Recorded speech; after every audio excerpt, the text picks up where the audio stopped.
스승의 날은 엊그제 15일 지나갔습니다만은 교회력으로는 오늘이 스승의 주일이기 때문에 오늘 스승의 주일을 하나님 앞에 스승의 은혜를 감사하는 마음으로 하나님의 말씀을 준비했습니다. 한평생 사람이 살아가면서 한 명의 귀중한 스승과 10명의 진정한 친구와 100권의 좋은 책을 읽은 기억이 있다고 한다면 그 사람은 성공한 사람이라고 하는 말이 있습니다. 여러분에게는 여러분 존경하는 선생님이 계십니까? 여러분이 삶을 일생 동안 함께 의논하며 이끌어줄 영원한 멘토가 될 스승님이 계시다고 한다면 여러분은 행복한 사람이고 여러분은 인생의 미래가 열려져 있는 사람입니다. 좋은 스승을 만나면 우리 인생의 목적이 생겨요. 자존감이 높아지고 삶의 모범이 생겨요. 우리의 생에 대한 열정이 생기고 의지가 생깁니다. 모든 위대한 인물의 배후에는 좋은 선생님이 있었어요. 철학자 플라톤의 뒤에는 소크라테스가 있었고요. 헬렌 켈러 뒤에는 셀리반 선생님이 있었습니다. 허준 뒤에는 유이티라고 하는 선생님이 있었어요. 성경적으로 보면 여호수아 뒤에는 모세가 있었고요. 다윗에게는 사무엘이 있었어요. 엘리사 뒤에는 엘리야가 있었어요. 훌륭한 믿음의 사람으로 이끌어준 디모데의 뒤에는 사도 바울과 같은 아주 소중한 선생님이 있었습니다. 이 땅의 모든 선생님들께 감사할 수 있기를 바랍니다. 공자가 이런 말을 했어요. 셋이 걸어가면 그 중에 반드시 나의 스승이 있다고 말했어요. 여러분, 공자처럼 위대한 사람도 세 사람이 길을 걸어가면 반드시 나의 선생님이 있다라는 거예요. 학교 선생님뿐만 아니라 교회도 선생님이 많이 있어요.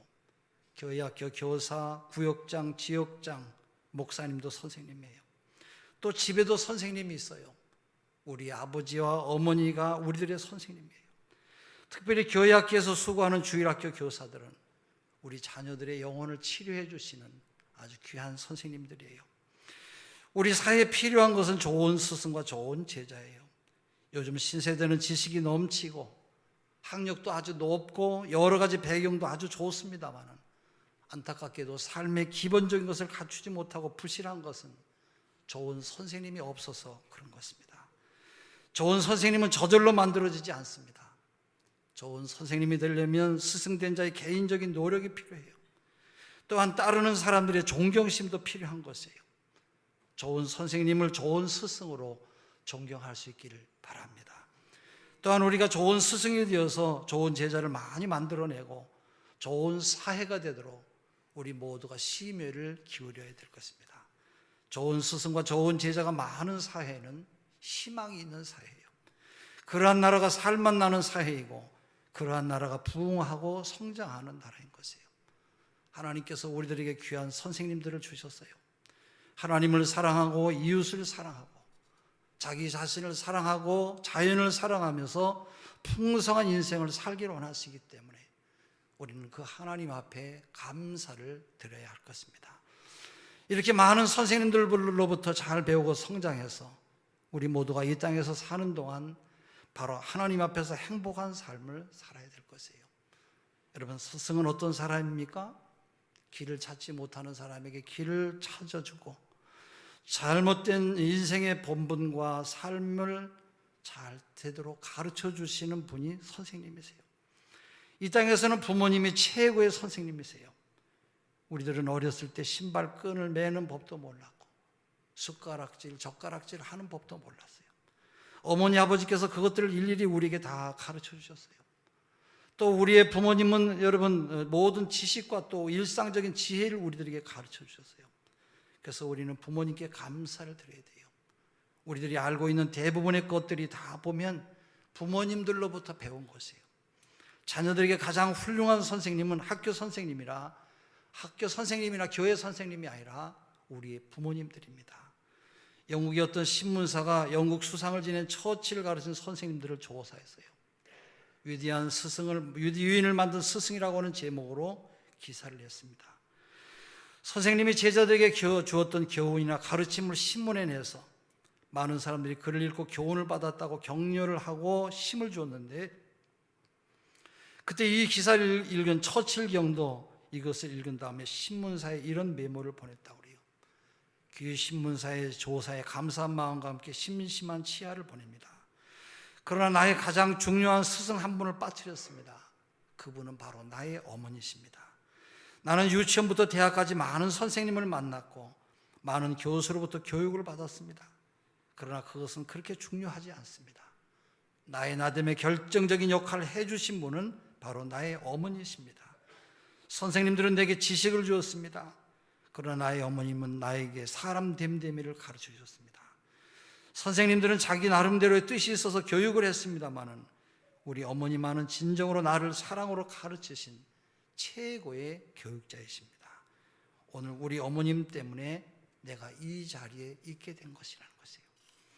어머니를 사랑하는 사람은 다른 사람을 사랑할 수가 있어요. 어머니를 존경하는 사람은 다른 사람을 존경할 수가 있어요.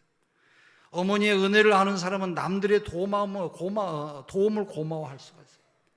그러나 어머니를 사랑하지 아니한 사람은 이 세상 어떤 사람도 사랑할 수가 없고, 어머니를 존경하지 아니한 사람은 어떤 사람도 존경할 수가 없어요.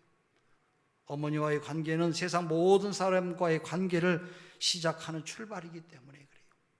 가장 헌신적이고 희생적인 정성으로 다른 사람을 사랑하는 것 이상으로 더 우리에게 소중한 일은 없습니다. 사랑은 맹목적일 때 가치가 있다고 했어요. 사랑은 순수한 감정의 모태에서 생겨나기 때문에 그래요. 우리들의 최초의 사랑의 스승은 바로 어머니였어요. 우리들의 가슴에 새겨진 뜨거운 어머니의 사랑이 있는 한 이기적인 인간관계도 치료될 수가 있어요.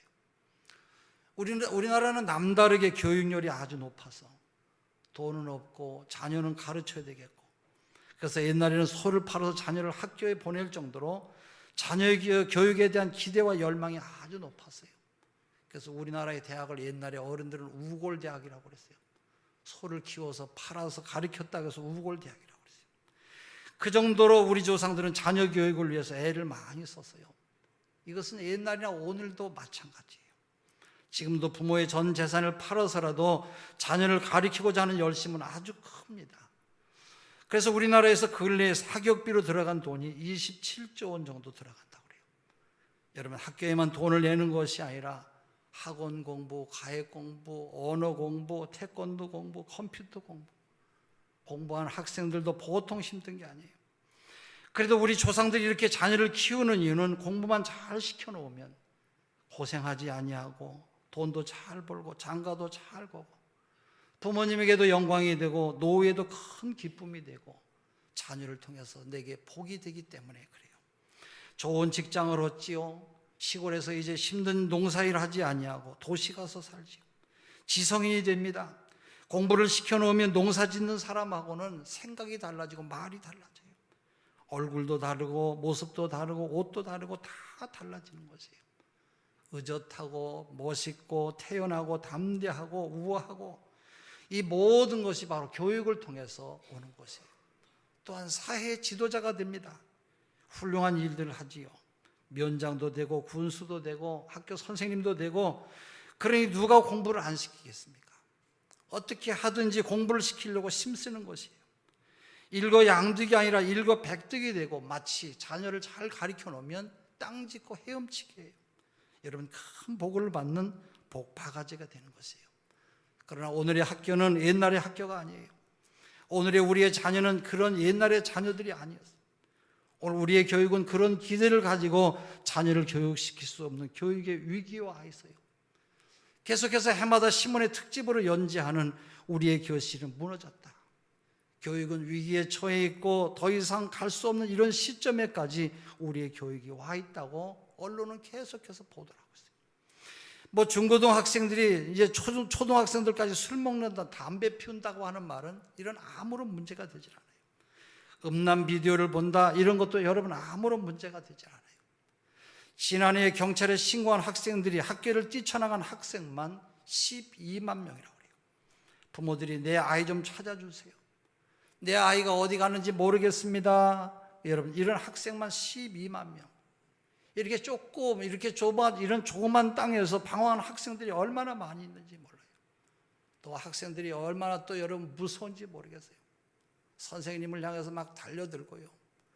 지난주에 빌립 전도팀이 초등학생을 전도해서 한 2, 3주 됐어요. 집사님들이 예쁘고 영혼을 사랑하는 그런 마음으로 교회에 오면 카페에서 맛있는 아이스 초코도 사주고 와플도 사준다고는 쿠폰을 발행했어요.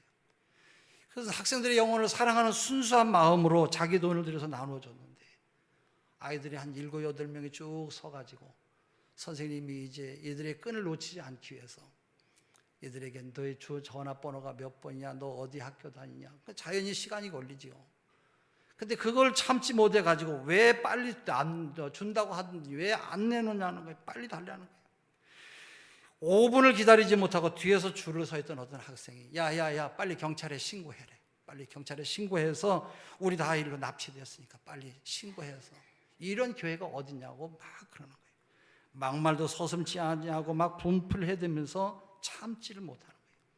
내가 이 모습을 보면서 교회 학교 선생님들도 고생이 많이 있지만 학교에서 가르치는 선생님들도 참 고생이 많겠구나 그런 생각이 들었어요. 여러분 지금 얼마나 교육에 많은 어려움이 있는지 몰라요. 선생님이 뭐라고 하면 때리라고 달려들고요. 옆에서는 또 동영상 찍으면서 고발한다고 하는 이런 무참한 시대에 살고 있어요. 오늘 이렇게 무너지는 교육 앞에서 오늘 우리가 어떻게 해야 됩니까? 모두가 다 걱정이 많아요. 또 길이 없어요.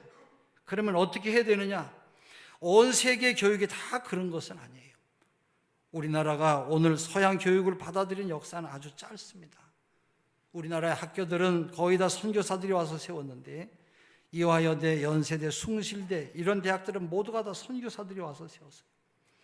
이화여대의 머리 따은 처녀들이 공부한 지가 100년 남짓해요. 여러분 다른 나라들은 역사가 아주 길지요. 영국의 옥스퍼드 대학은 1249년에 창립되었고요. 불란서 대학은 1215년에, 하버드 대학은 1636년에 이렇게 짧아도 400년에서 거의 800년이 돼요. 이러한 긴 역사를 갖고 있는데 이러한 대학들이 다 무너졌느냐? 전혀 그런 것이 없어요. 우리의 학교가 무너지고 우리의 교실이 무너졌지 저들의 학교는 아주 굳건해요. 저들의 정치는 무너졌고 국가는 어려워서도 학교는 얼마나 든든한지 몰라요. 학교의 권위는 아주 대단하고 선생님의 권위도 말할 수 없이 아주 대단히 커요. 우리는 선생님이 학생들을 매질한다고 선생님의 머리채를 낚아채고요. 주먹으로 선생님 얼굴을 때리고요. 심지어는 선생님을 아이들이 보는 앞에서 때리고 후소까지 시키는 이런 무참한 시대까지 오게 되었어요. 여러분 세상에 이런 일이 어디 있어요? 교육이 땅에 떨어졌어요. 아무리 세상이 어렵고 힘들어도 내 자녀가 잘 되기 위해서는 선생님의 손을 들어주고 선생님이 학교를 운영하도록 해줘야 되는데 학생이 운영하도록 만들고 있어요. 오늘 우리는 교육의 문제를 잘못 해결하려고 하고 있는 것이에요. 사람이 사람답게 만들어지는 것은 그를 기르고 가르친 선생님에 의해서 결정되는 것이에요. 그래서 인생 3사라고 그러죠. 인생에는 3분의 선생님이 계신데 첫째는 나를 낳아주신 부모님, 낳아주시고 사랑으로 가르쳐주신 부모님이 계시고 둘째는 학교 선생님이에요. 지식과 기술과 인격을 가르쳐주신 선생님이 계세요. 세 번째는 교회 학교 선생님이 계세요. 우리 자녀들의 영혼을 구원의 길로 인도해 주시는 선생님이 계세요. 내 인생을 맑고 바르게 살게 한 신앙의 지도자인 목사, 전도사, 교사가 스승이에요. 이를 인생 3사라고 말해요. 우리는 먼저 영적 스승일 것이에요. 모든 그리스도인들은 하나님 아버지의 자녀로 살아가고 있어요. 예수님은 우리의 구세주이시고 우리의 참된 선생님이 되시는 것이에요. 마태복음 7장 28절 예수께서 이 말씀을 마치시며 무리들이 그 가르치심에 놀라니 이는 그 가르치시는 것이 권세 있는 자와 같고 저희 서기관들과 같지 아니함이로라. 요한복음 1장 49절 나다나엘이 대답하되 랍비여 당신은 하나님의 아들이시오 당신은 이스라엘의 임금이로소이다. 요한복음 3장 2절 그가 밤에 예수께 와서 가로되 랍비여 우리가 당신은 하나님께로서 오신 선생인 줄 아나이다. 하나님이 함께 하시지 아니하면 당신이 행하시는 이 표적을 아무라도 할 수 없음이니이다. 예수님은 우리의 영원한 최고의 선생님이세요. 하나님의 자녀는 주님의 구원의 진리, 하나님이 함께 하시는 진리, 바로 영성을 포함한 전인적인 교육으로 살아가고 있어요. 그래서 주님은 교회의 영적 지도자를 세우셨어요. 교회의 영적 지도자는 목사, 전도사, 교사, 구역장들이에요. 우리는 이들을 통해서 구원의 도리를 듣고 배우고 깨닫고 순종하며 살아가요. 그리고 성삼위 하나님의 가르치심과 감동으로 훌륭한 성도가 되는 것입니다. 교회의 영적 지도자는 성도들에게 어떤 역할을 합니까? 첫째로는 복음으로 구원의 확신을 주고, 두 번째는 아름다운 마음의 꿈을 주고, 셋째는 행복하게 사는 천국의 삶을 가르쳐주고, 넷째는 가치 있는 인생이 어떤 것인지 가치 있는 인생을 살도록 만들어주는 것이에요. 그러므로 성도들은 교회 목사님과 전도사님과 선생님들, 또 교회 학교 선생님들이 얼마나 귀하고, 또 학교에서 가르쳐주는 선생님들이 얼마나 귀하고 중요한 분인지를 우리가 스승의 주일에 다시 한번 그 소중함을 알아야 될 것이에요. 사람은 스승을 잘 만나야 돼요. 스승을 잘 만나는 것이 축복입니다. 교회는 목사를 잘 만나는 것이 축복이고, 학생은 선생님을 잘 만나는 것이 복이에요. 그리고 목사도 좋은 교인을 만나야 좋고, 선생님도 좋은 학생을 만나야 좋은 것이에요. 세계에서 제일 우수한 민족은 유대인들이에요. 노벨 수상자의 22%, 480명 가운데 93명이 노벨 수상을 받았어요. 세계 200대 재벌의 15%가 유태인들이에요. 미국 변호사의 30%가 유태인들이고요, 법대 교수의 50%가 유태인들이에요. 의과대학의 교수가 50%가 유태인들이에요. 정치, 언론, 예술, 과학의 분야에서 두각을 나타내고 있는 민족이 어느 민족이냐? 유대민족이에요.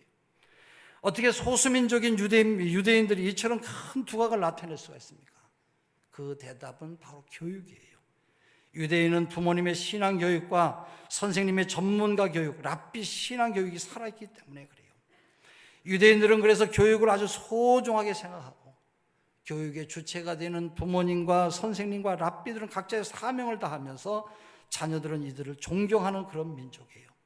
그래서 교육자들이 유대인을 다방면에서 세계 최고의 인재로 키워나가고 있는 것이에요. 특별히 유대인들은 신앙교육 선생님인 랍비를 존경했어요. 랍비라고 하는 말은 나의 크신 주, 바로 내 주라고 하는 그런 뜻이에요. 랍비들의 가르침을 묶어놓은 책이 바로 탈무드예요.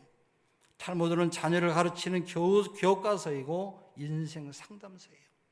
이 책을 유대인들은 최고로, 이 책이 세계 최고가 되도록 만든 것이에요. 선생님들은 햇볕과 같아요. 햇볕은 봄날에 언 땅을 녹이고 싹을 나게 하고, 아름다운 꽃을 피게 만들고, 여름에는 푸르게 자라게 하고, 가을에는 열매를 맺어서 추수하게 하는 것이에요. 그래서 선생님은 햇볕과 똑같아요.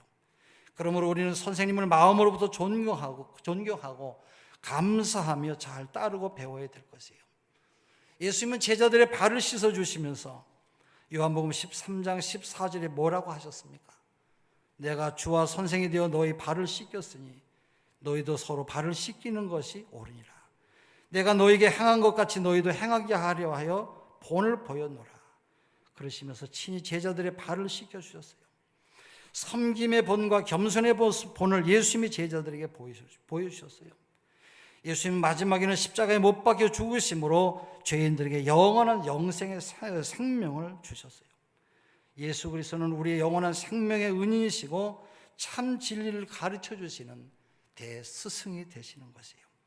디모데전서 5장 17절에 잘 다스리는 장로들을 배로나 존경할 자로 알되 말씀과 가르침에 수고하는 이들을 더할 것이니라. 대스승이세요. 우리들도 예수 그리스도의 본을 따라 살아갈 때 우리 인생의 아름다운 열매들이 주님으로부터 임할 줄로 믿습니다.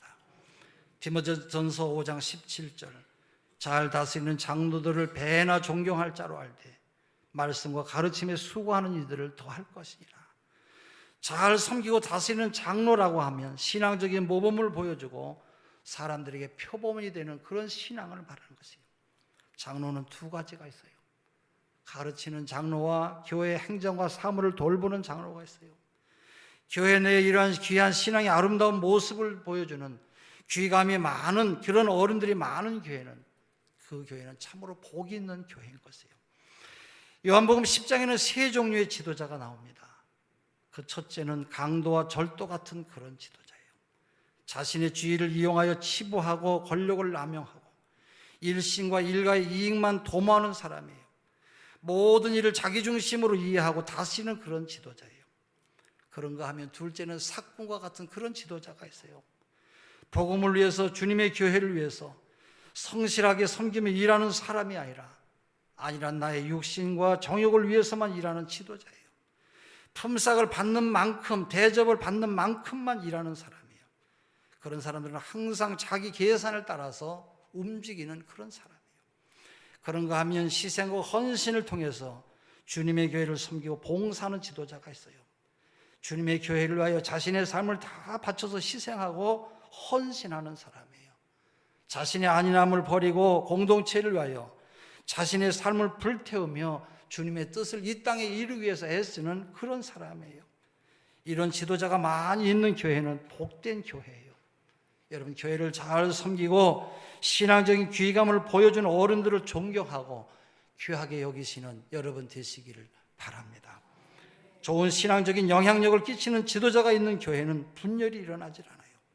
항상 화목하고 건강한 교회예요. 항상 우리에게 주신 하나님의 은혜를 나누며 섬기려고 하기 때문에 그러한 교회는 기쁨이 있고 감사가 있어요. 성경에서 말하는 장로는 가족과 공동체 내에서 일어난 시시비비를 가려주고 충고와 권면을 통하여 올바른 삶을 살도록 하는 지도력을 갖추었어요. 잠언서 16장 31절, 백발은 영화로운 면류관이나 의로운 길을 걸어야 그것을 얻는다고 말씀하고 있어요. 신명기 32장 7절, 옛날을 기억하라, 역대의 연대를 생각하라. 네 아비에게 물으라, 그가 네게 설명할 것이요 네 어른들에게 물으라, 그들이 네게 이르리로다 말씀했어요. 한편 열왕기상 12장 6절에서 8절에 보면 유다 왕 르호보암이 노년의 장로들의 충고를 저버림으로써 돌이킬 수 없는 이스라엘의 왕국 분열의 실패를 맛보았음을 분명하게 성경은 말씀하고 있어요. 성경에서는 그러므로 노인을 존경하지 않는 것을 병들고 부패한 사해의 징후로 봤고 이사야 3장 4절 이후에 나오죠. 거꾸로 노인을 존경하는 사회는 하나님이 약속하신 복을 받는 것으로 이사야 65장 20절, 스가랴 8장 4절에 말씀하고 있어요. 사람들은 참된 스승, 참된 제자를 찾습니다. 오늘처럼 각박한 세대는 참된 스승과 제자가 필요해요. 육신은 아버지에게서 받았습니다마는 정신은 교회 선생님에게, 전문 지식과 기술은 학교 선생님에게 배워요. 그러므로 우리는 부모님과 선생님에게 감사해야 돼요. 여러분, 누가 참된 스승님이십니까? 성도님들은 참된 스승을 예수님으로 정하시고 그분을 믿고 따르고 배우고 순종하는 여러분 되시기를 바랍니다. 나의 스승을 정하세요. 바로 그들과 인생사를 의논하면서 살면서 도움을 받을 수 있기를 바랍니다. 성경에서 만나는 훌륭한 선생님은 예수님은 우리의 대스승이 되세요. 오늘 우리가 읽은 누가복음 5장 1절부터 11절에 보면 예수님이 시몬의 배에 앉아 가르치실 때 많은 사람들이 들었어요. 1절에 말씀하죠. 말씀을 가르치신 다음에 예수님은 베드로에게 깊은 데로 가서 그물을 내리라고 했더니 베드로는 선생님께서 하신 말씀에 의지하여 그물을 내렸어요. 그랬더니 물고기가 너무 많이 잡혀서 2배 가득 실었어요. 베드로와 함께 고기 잡는 야고보와 요한도 놀랐어요. 베드로는 예수 선생님께 뭐라고 말합니까? 무릎을 꿇고 나는 죄인입니다. 나를 떠나달라고 말씀했어요. 예수님은 베드로에게 내가 이후로는 사람을 낚는 전도자가 될 것이라고 말씀했어요. 베드로는 물고기 잡는 사람으로 마친 것이 아니라 많은 사람을 얻어 구원을 얻는 교회의 지도자가 된다고 하셨어요. 이 말씀대로 베드로는 초대교회를 세우고 전도할 때에 베드로를 통해서 3,000명, 5,000명씩 구원하는 놀라운 일을 했어요. 베드로와 그 동업자들은 모든 것을 버리고 주님을 쫓았다고 우리가 읽은 11절에 말씀하고 있죠. 베드로를 볼 때 그는 참 훌륭한 학생이었어요. 다른 사람들은 가만히 있는데 유독 베드로만 아주 훌륭한 학생이었어요. 본문에서 우리는 선생님의 말씀에 의지하여 복받은 한 사람 베드로를 만날 수가 있어요. 베드로는 어부였어요. 예수님 목수였어요. 근데 목수가 어부에게 그물을 어디에다 내라고 훈수했는데 어떻게 보면 어불 성설이에요. 그러나 베드로는 선생님 말씀에 그대로 순종했어요. 그 결과로 베드로는 엄청난 복을 받았어요. 참된 선생님은 오직 한 분 예수 그리스도밖에 없습니다. 동서고금을 통하여 만인이 숙모하는 인류의 참 선생님은 예수님이세요. 예수 그리스도는 세상에 오신 최고의 선생님이세요. 우리를 영원한 생명의 길로 인도해 주시는 스승이세요. 우리는 그 참된 스승을 만나야 합니다. 베드로처럼 예수님에게 순종하는 제자가 되어야 돼요. 먼저 우리 주 예수 그리스도가 우리의 랍비, 우리의 선생님이세요. 또 아버지 어머니가 나의 훌륭한 선생님이세요. 교회에서 하나님의 말씀을 가르치는 목사, 전도사, 교사가 또한 참된 선생님이세요. 오늘 학교에서 지식과 기술을 가르쳐 주신 분이 선생님이세요. 또 교회의 신앙의 선배, 직장의 선배도 나의 스승이세요. 여러분, 우리의 스승들에게 감사하며 살아가시기를 바랍니다. 기도하겠습니다.